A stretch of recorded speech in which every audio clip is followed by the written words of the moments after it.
Ladies and gentlemen, my name is Martin Kimani. I'm Kenya's permanent representative. I have the pleasure to present His Excellency President Uhuru Kenyatta for this brief media stakeout. He will not be taking any questions after he speaks. That's not a stakeout. No, we answer one or two. Right, good afternoon, ladies and gentlemen, and let me speak to you briefly in my national capacity now. We have just concluded the Security Council high-level open debate on peace building and sustainability, diversity, state building, and the search for peace, which I was privileged to preside over. The Council received insightful briefings by UN Secretary General Antonio Guterres, President Paul Kagame of Rwanda, former President Thabo Mbeki of South Africa, and the Honorable Fawzia Koofi, who served as the first woman second deputy speaker of the Parliament of Afghanistan. I chose this topic because many countries today seem unable to manage diversity. We have built a global system that increases divisions between, but also within nations, a system that believes there are races or genders which are inferior or superior, or religions that are closer to God than others. Consequently, many of the conflict situations before our Security Council are either directly or indirectly a consequence of poorly managed, identity-defined grievances. I'm happy to note today that we have had a rich debate focusing on the need for all of us to avoid this dangerous trend and instead embrace respect and appreciation of people at the national and local levels, regardless of their identities. Many speakers acknowledge the relevance and timeliness of addressing diversities in conflict situations, and there was general agreement on the need to graduate the conversation to the next level. There was also a strong call to build politics of cohesion that strengthen confidence in public institutions and afford all citizens a sense that the state and its efforts fully embrace their diversity. In my statement, I stated our famous handshake experience in March of 2018 with the leader of the opposition in Kenya to underscore the centrality of political innovation that places the safety, unity, and prosperousness of citizens above any political rivalry.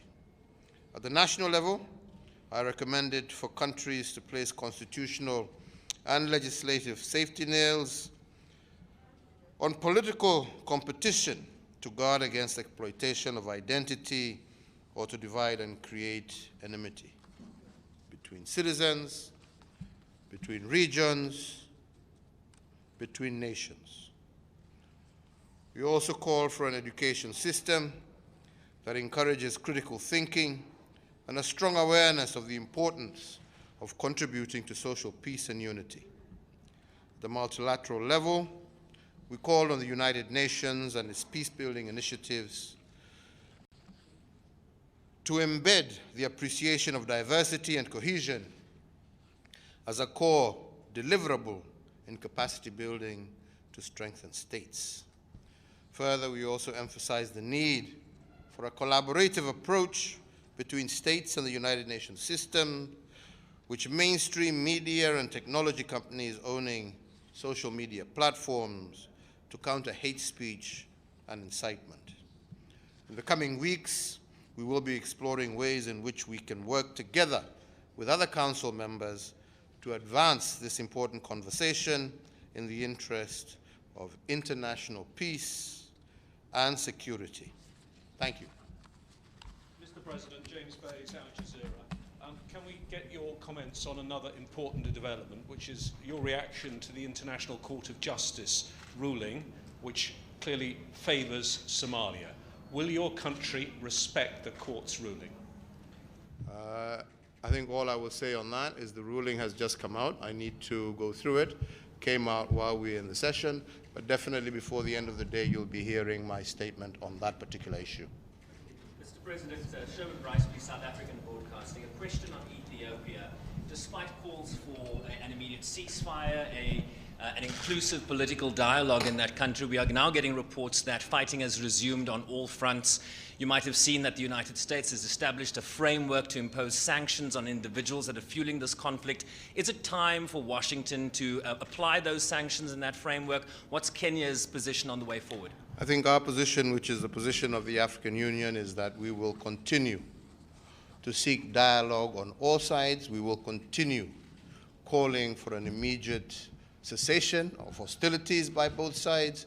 We will continue to urge for the need to have a political resolution, because we do not believe that there is any military solution, and we need to urgently have all parties coming across a table in order for us to be able to ensure that all humanitarian corridors are actually opened, and the people who are the greatest sufferers of this conflict do receive the much needed aid and humanitarian assistance that they need. So ours is to continue, first and foremost, to call for that ceasefire, to call for national dialogue, and for all parties to cease hostilities and be able to engage and find a political solution that will result in the people of Ethiopia to end their suffering, but also, most importantly at this particular moment in time,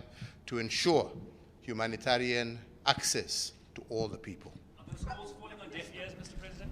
I won't say they're falling on deaf ears, because we are still engaged with them, and we will continue to push, not just as Kenya, as a neighbor and a member of the Security Council, but also through the African Union and through our regional body, which is IGAD. Last one. Celia Davaren, Africa Confidential. Mr. President, how do you feel to find your name in the Pandora Papers? Well, as I said before, my name, first and foremost, is not there. And secondly, there has been no mention of any illegality or wrongdoing on my part. And as I said before I left Kenya to come and attend this meeting, I will be addressing that issue comprehensively once I arrive back home. Thank you all very much.